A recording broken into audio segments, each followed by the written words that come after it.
Enquanto o mundo enfrenta uma crise climática sem precedentes, a República Popular da China reconhece a urgência desse momento. O país tem uma missão clara, sendo a segunda maior economia do planeta, líder em tecnologia limpa e, sim, também um dos maiores emissores de gases de efeito estufa, a China não foge do desafio. Pelo contrário, busca liderar a transição para um futuro sustentável. Com a saída dos Estados Unidos do Acordo de Paris, é hora de novas lideranças assumirem o protagonismo. E a China está pronta para isso. O país acredita que é possível crescer com responsabilidade e que o desenvolvimento não precisa significar destruição ambiental. Neste documentário, iremos explorar os desafios, as contradições e os planos da China na busca por um futuro mais sustentável. E entender por que ela pode ser peça-chave nas decisões da COP30 que vão acontecer em novembro em Belém do Pará, no Brasil. Para entender nosso papel na COP30, é de suma importância analisar a história não como uma foto parada, mas como um filme que continua em ação. Desde as reformas de Deng Xiaoping, no final dos anos 70, a China passou por um processo acelerado de industrialização e urbanização. Nos tornamos a segunda maior economia do mundo, mas isso veio com alto custo ambiental. Nossa matriz energética, por exemplo, depende bastante do carvão, o que torna um desafio para qualquer meio de transição energética difícil. Quando analisamos inovação e sustentabilidade, nem tudo é simples. Existem desafios que vão além da tecnologia e nós estamos atentos a isso. Um exemplo é o chamado paradoxo de Jevon. Ele mostra que, quando melhoramos a eficiência do uso da energia, com carros elétricos ou fábricas modernas, isso, na verdade, aumenta o consumo total de energia. Com isso, fica mais barato e mais fácil utilizá-la, incentivando o crescimento e produção. Ou seja, eficiência sozinha não resolve o problema climático. Mas esse não é o único paradoxo que desafia soluções para a crise climática. Outro ponto importante é o paradoxo de Lauderdale. Isso mostra como, muitas vezes, o que gera lucro para empresas privadas, como explorar recursos naturais, pode destruir aquilo que é riqueza pública, como florestas, água limpa e biodiversidade. É um conflito entre o curto prazo dos interesses econômicos e o longo prazo da preservação ambiental. De um ponto de vista político, é adotada uma postura bem particular. Equilibramos elementos do pensamento liberal com uma crítica mais estrutural do sistema internacional. Por um lado, acreditamos na cooperação internacional, no diálogo entre países e na importância do compartilhamento de tecnologias limpas. Defendemos parcerias com blocos como a União Europeia e acreditamos que soluções climáticas precisam ser construídas de forma coletiva, com base na reciprocidade. Por outro lado, não ignoramos as verdades históricas. Como país em desenvolvimento, entendemos que o atual sistema internacional foi feito à base de assimetrias e que os países ricos têm, sim, maior compromisso histórico pelas emissões acumuladas. Por isso, também usamos uma abordagem crítica. Apontamos a necessidade de justiça climática e financiamento adequado para que todos os países consigam passar pela crise. Atuamos de maneira pragmática no sistema internacional, mas com olhar voltado para a soberania e um desenvolvimento mais justo para todos. Quando falamos da atuação climática da China, não podemos deixar de olhar para o lado econômico. Uma das iniciativas mais inovadoras da nossa política ambiental foi a criação do Produto Bruto dos Ecossistemas. Com ele, passamos a contabilizar o valor dos nossos recursos naturais dentro da lógica econômica. Isso é essencial para reconhecer que proteger a natureza também é gerar riqueza.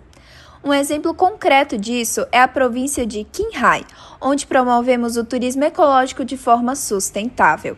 A região, conhecida por seus lagos e biodiversidade, virou um modelo de como é possível conservar a natureza e, ao mesmo tempo, movimentar a economia local, criando empregos, renda e valorizando a cultura local. Mas a nossa estratégia vai além. Também lideramos mundialmente a emissão de títulos verdes, instrumentos financeiros usados para captar recursos destinados a projetos sustentáveis, como energias renováveis e modalidade elétrica. Além disso, já operamos mercados regulados de carbono, alinhados os nossos mecanismos financeiros às metas de neutralidade climática. Não se trata apenas de política ambiental, mas de uma transformação completa do nosso modelo de desenvolvimento. Investimentos em infraestrutura verde, indústria limpa, inovação tecnológica, sem abrir mão da justiça social. Acreditamos que crescimento econômico e sustentabilidade, por mais que opostos, são, na verdade, parte de uma mesma solução. A China chega à COP30 com uma proposta fiscal estratégica voltada à transição ecológica. O país utiliza sua política fiscal como instrumento central para impulsionar o desenvolvimento sustentável. combinando incentivos tributários, subsídios verdes e investimento público em setores chaves como energia limpa, transporte de baixo carbono e eficiência energética. Além disso, a China é hoje um dos maiores emissoras de títulos verdes do mundo, com um mercado que cresce em ritmo acelerado e que já atrai capitais estrangeiros. Esses títulos financiam desde mega usinas solares até corredores de transporte elétrico, demonstrando o compromisso do país com metas concretas de descarbonização, cooperação financeira e as parcerias no mercado de capitais. Essa iniciativa também ocorre em um momento em que a China intensifica suas ofertas nos mercados internacionais, incluindo uma venda de títulos de 2 bilhões de dólares na Arábia Saudita em novembro de 2024 e um negócio de 2 bilhões de euros, ou cerca de 2,2 bilhões de dólares, em Paris em setembro de 2024. Na COP30, o papel da China se fortalece juntamente com essa capacidade de alinhar instrumentos financeiros à ação climática. Mais do que compromissos abstratos, o país apresenta resultados e mecanismos de financiamento que podem servir de referência para outras economias emergentes. A guerra tarifária entre China e Estados Unidos, iniciada em 2018 sob o governo Trump, marcou um período de tensões comerciais intensas. Com o aumento unilateral de tarifas por parte dos Estados Unidos, justificadas por alegações de práticas desleais e roubo de propriedade intelectual, levou a China a reagir na mesma moeda, afetando bilhões em comércio bilateral. Embora centrada em comércio, a disputa refletiu uma luta mais ampla por liderança global, especialmente em áreas como tecnologia, energia e meio ambiente. Às vésperas da COP30, o enfraquecimento da cooperação entre as duas maiores economias do mundo dificulta a coordenação de esforços climáticos globais.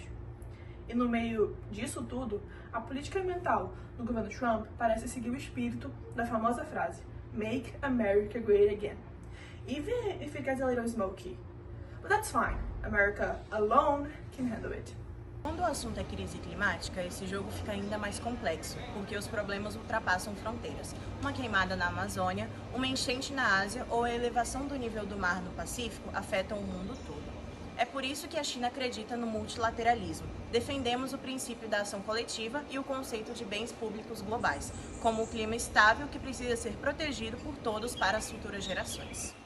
A China tem utilizado a iniciativa Cinturão em Rota, BRI, como uma ferramenta estratégica não apenas de expansão econômica, mas também de projeção internacional no campo ambiental, por meio de investimentos em infraestrutura verde, energias limpas e financiamento climático, especialmente nos países em desenvolvimento, como Maldivas e Madagascar. O país vem incorporando os princípios do direito internacional ambiental e a noção de bens coletivos globais. Essa atuação responde à urgência de problemas transnacionais, como mudanças climáticas, perda de biodiversidade e poluição hídrica, que exigem ações coletivas e coordenadas.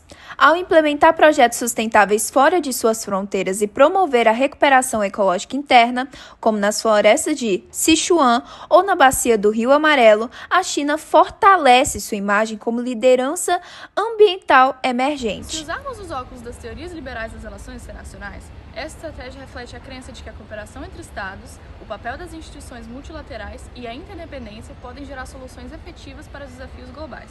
A China, mesmo guiada por interesses geopolíticos, reconhece que a estabilidade ambiental depende de compromissos compartilhados. Ao aderir a acordos internacionais e fomentar práticas sustentáveis no âmbito do BRI, o país se posiciona como ator-chave na construção de uma governança climática multilateral. Assim, sua atuação combina a racionalidade estratégica com contribuição coletiva, reforçando o papel do multilateralismo e da ação conjunta na proteção dos bens ambientais globais. Diante da urgência climática, é proposto um projeto comandado por Pequim e que conta com a participação do Japão, da Coreia do Sul, da Nova Zelândia e da Austrália. A Aliança Auto-Sul tem medidas concretas para fortalecer a adaptação e a mitigação climática nos países mais vulneráveis, especialmente nas pequenas nações insulares. A Aliança Auto-Sul tem como foco o financiamento verde e o compartilhamento de tecnologias sustentáveis entre seus membros, assim fortalecendo a cooperação regional em prol de futuro de baixo carbono. Entre as ações previstas está a criação de um Fundo Regional de Financiamento Verde, com contribuições proporcionais à capacidade econômica dos países participantes. Esse fundo será direcionado à implantação de centros de pesquisa climática nos países mais afetados, ao financiamento de bolsas de estudo e intercâmbios científicos voltados para a inovação sustentável, à construção de infraestrutura de observação ambiental e resposta a desastres, e ao desenvolvimento de tecnologias de baixo carbono, como baterias, satélites de monitoramento e inteligência artificial aplicada à biodiversidade. A governança desse fundo será feita por um conselho multilateral com sede rotativa e transparência garantida por auditorias independentes. Além disso, os países beneficiados terão voz ativa nas decisões, assegurando que as ações respeitem suas realidades e necessidades. A proposta apresentada mostra que dá sim para unir antigas habilidades em cooperação regional. Ao unir ciência, financiamento e diplomacia, a China se põe como uma grande líder ambiental, se baseando logo em solidariedade, responsabilidade e visão de futuro. Na COP30, não viemos apenas negociar, viemos construir soluções reais, porque, para nós, enfrentar a crise climática é uma missão global, mas também uma oportunidade concreta de lidar em um mundo mais justo, verde e sustentável. Assumimos o compromisso de fortalecer a cooperação internacional, investir de forma decisiva em tecnologias limpas, ampliar significativamente o financiamento climático e apoiar, de maneira solidária, os países em desenvolvimento na construção de suas capacidades de adaptação, mitigação e resiliência. A China está pronta para ser um pilar dessa transformação coletiva, guiada pelos princípios da responsabilidade comum, porém diferenciada, da equidade e da solidariedade entre as nações. Acreditamos que somente através de ações conjuntas, ambiciosas e inclusivas, poderemos garantir que o desenvolvimento econômico caminhe lado a lado com a preservação ambiental, assegurando um futuro digno para as próximas gerações. Por isso, queremos que todos os países avancem com determinação, cooperação e coragem, pois o tempo de agir é agora.